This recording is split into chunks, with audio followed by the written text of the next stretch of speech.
सेठी साहब वेलकम। और सबसे पहले तो मैं ये कहूंगा कि आपने पिछले हफ्ते जो एक तहलका आमेज खबर निकाली थी पिंडी प्लान के नाम से, और आपका इदारिया भी था, और आपने हमारी वीडियो में भी उसके कुछ खदोखाल, कुछ उसके कॉन्टूर्स बताए। तो उस वक्त तो बहुत ज्यादा लोगों ने रिएक्ट किया, उन्होंने कहा कि ये क्या कह रहे हैं सेठी साहब, ये कैसे हो सकता है, ये बातचीत इमरान खान और इस्टेब्लिशमेंट की, और कोई समझौता कैसे हो सकता है। लेकिन पिछले हफ्ते में जब बहुत से ऐसे वाकयात हुए हैं, और अब बहुत सारी इस तरह की कॉन्फर्मेशन आ रही है कि वाकई ही पिंडी प्लान किसी किस्म का जो है वो इम्प्लीमेंट हो रहा है। तो सबसे पहले तो आपको मुबारकबाद कि एक बार फिर आपकी जो एनालिसिस है, मैं ये भी कहूंगा, क्योंकि मैंने आपसे पूछा था कि आपको किसी ने बताया, आपने कहा नहीं, आपने खुद ये जिग्सो पजल के टुकड़े जोड़कर एक पूरी तस्वीर बनाई है।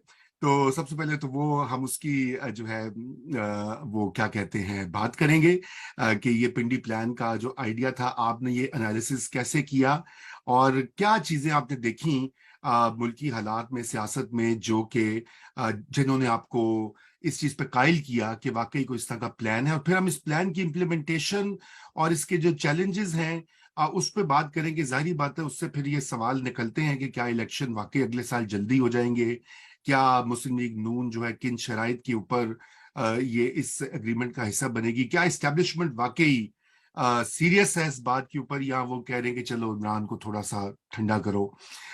तो मैं सबसे पहले तो आप ये बताइए कि ये पिंडी प्लान और इसका जो आफ्टर मौत है, इसके ऊपर जरा आपका कमेंट हो।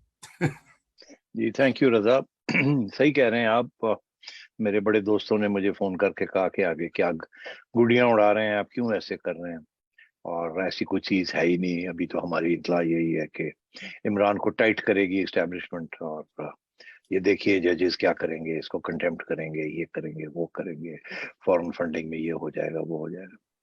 तो अच्छा, मेरा थोड़ा सा मौका फर्क रहा। मैं पहले दिन से दो बातें मैंने कही हैं। पहले मैंने नवंबर में ये कहा था कि ये वोट ऑफ नो कॉन्फिडेंस होगा। उसकी एक लॉजिक थी, और वो लॉजिक के तहत वो मेरा अपना ख्याल था कि ये जनवरी फरवरी तक हो जाएगा, मगर वो मार्च अप्रैल तक चला गया।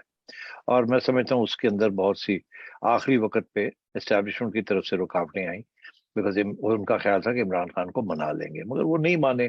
तो फिर इवेंचुअली ये वोट ऑफ नो कॉन्फिडेंस हुआ। और दूसरी तरफ वो दूसरी पार्टी को वो चला रहे थे, तैयारियां करवा रहे थे। तो ये गेम होती है। ये एस्टेब्लिशमेंट्स हमारी जो है, they are experts at war games. वो पूरे प्लान्स बनाती हैं, ऑप्शंस होते हैं उनके पास। मैंने खुद देखा है ना कि कैसे ये होता है। डोंट फॉरगेट, मैं कैबिनेट में भी रहा हूँ, और एस्टेब्लिशमेंट के साथ भी, कोर लोगों के साथ तल्लकात भी रहे हैं। कई कभी कभी दोस्तियां भी रही हैं। बहुत कुछ सीखा हमने इनसे। फिर पंजाब के अंदर भी बहुत कुछ सीखा। वो तो 3 महीने में रहा था, क्योंकि वहां बैठ के बातें होती थी, किस किस्म की बातें होती थी वहाँ कैबिनेट के अंदर, या स्पेशल मीटिंग्स के अंदर। ISI भी होती थी, IB के लोग भी होते थे, स्पेशल ब्रांच भी होती थी। तो one knows what how they think and how these things take place. तो इसलिए कुछ थोड़ा सा एक्सपीरियंस है, और थोड़ी सी जाहिर है कुछ अरसे की सहाफत भी है, और फिर दोस्त यार भी बहुत से हैं जो कि चिड़िया के तौर पे मुझे खबरें भी देते हैं थोड़ी बहुत। तो ये सब चीजें मिला के तो कुछ आइडिया हो जाता है कि किस तरीके से चीजें मूव कर रही हैं। दूसरी बात यह है कि रजा, मैं जब ये हुकूमत आई थी तो मेरा ये मौकफ था कि मुझे एहसास है कि आप क्यों आए हैं, क्योंकि आप ने फौरन कुछ नैब के बारे में और कुछ इलेक्टरल लॉज ये तब्दील करने हैं, और फौरन फिर आपको वापस आना चाहिए, बाहर आना चाहिए।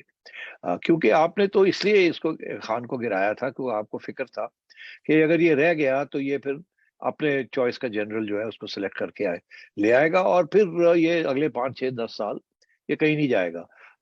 और इसका जो 1 पेज वाला नैरेटिव है और भी तकड़ा हो जाएगा विद द एस्टैब्लिशमेंट। तो इसलिए इन्होंने इनको निकाला था। इसलिए नहीं निकाला था कि 1 साल के लिए हुक्म रानी करने आए। हम्म। और यही अंडरस्टैंडिंग थी, यही अंडरस्टैंडिंग थी नवाज शरीफ साहब की भी, मेरी भी यही थी, और लोगों की भी यही थी। मगर फिर इन्होंने, बस अब क्या समझिए आप, PDM एक सियासी जमात तो नहीं है ना, इट्स अ कॉम्बिनेशन। तो उसमें अंदर बहुत से प्रेशर्स थे जो कि मुझे एहसास था, मुझे नजर आ रहे थे वो, क्योंकि मेरे वहाँ पीपल्स पार्टी में भी बड़े तल्लकात हैं, वहां से भी मुझे खबरें मिलती हैं, नून लीग में भी हैं, मौलाना के साथ भी हैं। मुझे पता चल रहा था कि किस तरफ मुख्तलिफ लोग खींच रहे हैं। तो उस वक्त फिर मेरा ये मौकफ था कि आप फौरन बाहर निकलें, अभी आप पॉपुलर हैं, और इमरान बहुत अनपॉपुलर है। फौरन इलेक्शन कराएं, you will win the election. اب یہ نہ کوشش کریں, اور یہ اگر آپ IMF کے لیے انتظار کر رہے ہیں تو اگر وہ آپ کریں گے تو آپ اٹھ جائیں گے, مت کیجیے. اسٹیبلشمنٹ نے کیئر ٹیکرز تیار کیے ہوئے, ان کو آنے دیں, ان کو کرنے دیں, راستہ کھولیں آپ کے لیے, مشکل فیصلے کریں, گالی کھائیں, گھر چلے جائیں, آپ آئیں, اللہ خیر صلی اللہ, اور آپ 5 سال کے لیے رہیں.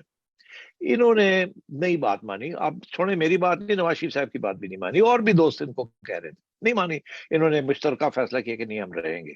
اور میرا خیال ہے انہوں نے, ان کی پھر اسٹیبلشمنٹ کے ساتھ بھی بات چیت ہوئی کہ جی ہم رہیں گے, اور ہم یہ کام کریں گے. اچھا, اس وقت اس سٹیج پہ جب یہ رہ گئے تو میں نے ان سے کہا, اور میں نے اپنے سارے پروگرامز کے اندر یہ بات کہی ہے کہ یہ آپ کو رہنے نہیں دیں گے. اس کی وجہ یہ ہے کہ کسی نہ کسی سٹیج پہ سونر رادر دین لیٹر, یہ جب IMF کا پروگرام آپ سائن کر لیں گے اور پیسے ان کو مل جائیں گے, تو اس کے بعد ان کو آپ کی ضرورت نہیں ہے. ان کے اوپر جو عمران خان کا پریشر ہے وہ پھر حاوی ہو جائے گا, کیونکہ ان کے اندر بہت پرو عمران ایلیمنٹس ہیں. اور میں سمجھتا تھا اسٹیبلشمنٹ نے بھی عمران کے ساتھ اپنی کشتیاں جلانی نہیں ہیں, بیکاز ہی از پاپولر اور سپورٹ بیس ہے. تو یہ ہو نہیں سکتا کہ اس کو اس کی چھٹی کرا دے, because he is far more aggressive than Nawaz Sharif was or anybody else. تو اس مسئلے کو ایسے نہیں حل ہوگا. ان کو عمران کے ساتھ کہیں نہ کہیں بیٹھ کے کچھ نہ کچھ طے کرنا پڑے گا. اور جب ان کو آپ کی ضرورت نہیں ہوگی تو آپ نے تو نکال دیا, اس کے بعد آپ نے IMF کر دیا, بدنام ہو گئے, اس کے بعد آپ کی ضرورت نہیں پڑے گی ان کو. تو اور پہلے سے یہ آپ کو شک کرتے ہیں, تو اس لیے پھر اس سٹیج پہ یہ پھر آپ کے اوپر پریشر ڈالیں گے کہ اب آپ جائے گھر, کیونکہ انہوں نے عمران کے ساتھ کوئی موقع کرنا ہے, کیونکہ وہ بھی ایک بہت سیریس ایشو ہے ان کے لیے. اچھا, اب عمران کو اس بات کا احساس تھا کہ جتنی دیر یہ رہیں گے اتنے یہ انپاپولر ہوں گے, اور جتنی دیر وہ باہر, تھوڑی دیر 3-4 مہینے باہر رہے گا, وہ ایک اور پریشر بلڈ اپ کرے گا, جو کہ انہوں نے اس نے کیا. اور وہی ہوا, یہ انپاپولر ہو گئے. اسٹیبلشمنٹ کو اور جوڈیشری کو عمران نے انڈر پریشر لیا ہے, because he is aggressive, he has support. اور لوگ بھول گئے 4 سال عمران خان کے کیا, اور یہ ہونا تھا, یہ لاجیکل سی بات تھی.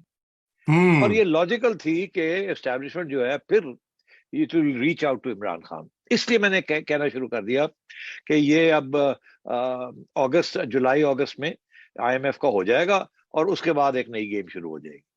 اور وہ نئی گیم جو ہے وہ ہوگی, اور اس کا تعلق عمران خان سے اور اگلی آرمی چیف کی اپوائنٹمنٹ کے ساتھ ہوگا. تو پھر آپ لوگ کیا کریں گے, کہاں جائیں گے آپ؟ اور مجھے یہ کہتے تھے کہ جی سوال ہی پیدا نہیں ہوتا, اب ہم آ گئے, ہم ڈٹ گئے, اور اگر ہمیں کہیں گے بھی تو ہم نہیں مانیں گے. تو میرا یہ موقف تھا ان سے کہ بھیا وہ جس دن چاہیں گے آپ کی چھٹی کرا دیں گے. وہ آپ کو پتا, ہم نے یہاں چیزیں یہ ڈسکس کی ہیں. تو اب بات یہ ہے کہ up to a point all this was logical, اور مگر دیکھنا یہ تھا کہ کیا عمران بات مانے گا کہ نہیں مانے گا. وہ کچھ سپیس دے گا اسٹیبلشمنٹ کو, نہیں دے گا, ان کی طرف سے آفرنگز ہوں گی. اور جب میں نے دیکھا کہ اسٹیبلشمنٹ نے بالکل کسی قسم کا کریک ڈاؤن خود نہیں کیا عمران کے اوپر, اور حکومت کو کہتے رہ گئے کہ آپ کرنا چاہتے ہیں تو کریں, اور مگر خود نہیں کچھ کیا. اور ISPR کی طرف سے جو بیان آ رہے تھے, بڑے سافٹ بیان آ رہے تھے, لابز تھے.